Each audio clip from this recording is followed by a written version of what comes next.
കൃത്യമായിട്ടുള്ള big boss voting അപ്ഡേറ്റുകൾ കിട്ടുന്ന വേണ്ടി മറക്കാതെ ചാനൽ സബ്സ്ക്രൈബ് ചെയ്യൂ, ഒപ്പമുള്ള ബെല്ലൈക്കൻ കൂടി എനേബിൾ ചെയ്യൂ. ഞങ്ങൾ അപ്ലോഡ് ചെയ്യുന്ന വീഡിയോ അപ്പോൾ തന്നെ നിങ്ങൾക്ക് നോട്ടിഫിക്കേഷൻ ലഭിക്കുന്നതാണ്. നമുക്ക് വീഡിയോയിലേക്ക് പോയാലോ, കമോൺ.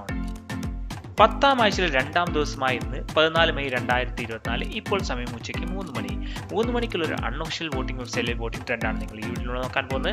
നിങ്ങൾ ജിൻഡോ ഫാൻ ആണെങ്കിൽ ഇപ്പോൾ തന്നെ ഈ വീഡിയോക്ക് ലൈക്ക് തരൂ. ഈ ആഴ്ച 9 പേരാണ് നോമിനേഷൻ ഉള്ളത്. ജാസ്മിൻ, ജിൻഡോ, അൻസിബ, അപ്സര, ശ്രീതു, അർജുൻ, അഭിഷേക്, ഋഷി, റസ്മിൻ എന്നീ 9 പേരാണ് ഈ ആഴ്ചയിൽ നോമിനേഷൻ ഉള്ളത്. നിങ്ങളുടെ ഫേവറേറ്റ് കണ്ടസ്റ്റൻസ് ആരാണ് ഈ ആഴ്ച ഈ 9 പേരിൽ ബിഗ് ബോസ് നിന്ന് പുറത്തു പോകുക എന്ന് കൂടി ഈ വീഡിയോക്ക് താഴെ കമന്റ് ചെയ്യും. നമുക്ക് നോക്കാം ആരുടെ പേരാണ് ഏറ്റവും കൂടുതൽ പബ്ലിക് മെൻഷൻ ചെയ്യുന്നതെന്ന്. ജിൻഡോ തന്നെയാണ് 1ാം സ്ഥാനത്ത്. ഉച്ചയ്ക്ക് 3 മണി വരെ നോക്കുമ്പോഴും 1ാം സ്ഥാനത്ത് ഇഞ്ചോടിഞ്ച് പോരാട്ടം തന്നെയാണ് ഈ ആഴ്ചയിൽ നടന്നുകൊണ്ടിരിക്കുന്നത്. അപ്സര, ഋഷി, റസ്മിൻ, അൻസിബ എന്നിവർ ഡേഞ്ചർ സോണിലായി നമുക്കിവിടെ മനസ്സിലാക്കാൻ കഴിയുന്നുണ്ട്. നിങ്ങൾക്ക് എന്താണ് തോന്നുന്നത്, ആരാണ് ഇതിൽ ഈ 4 പേരിൽ ബിഗ് ബോസ് നിന്ന് പുറത്തു പോവുക?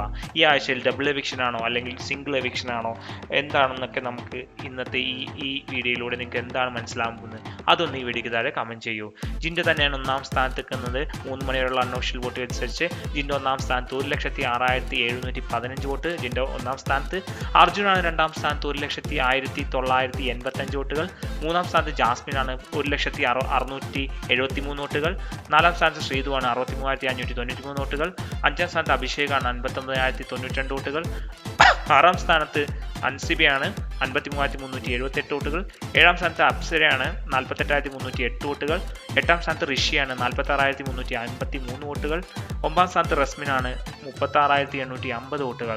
നിങ്ങളുടെ അഭിപ്രായത്തിൽ ആരാണ് ഈ ആഴ്ച ബിഗ് ബോസിന് പുറത്തു പോകുക ഒന്ന് കമന്റ് ചെയ്യും. നിങ്ങൾക്ക് എല്ലാവർക്കും വീഡിയോ ഇഷ്ടമായെങ്കിൽ ലൈക്ക് ചെയ്യൂ, ഷെയർ ചെയ്യുക, ഫ്രണ്ട്സിലേക്ക് എത്തിക്കൂ. അടുത്തൊരു വീഡിയോ കാണുന്നവരെ എല്ലാവർക്കും ശുഭദിനം. ബൈ.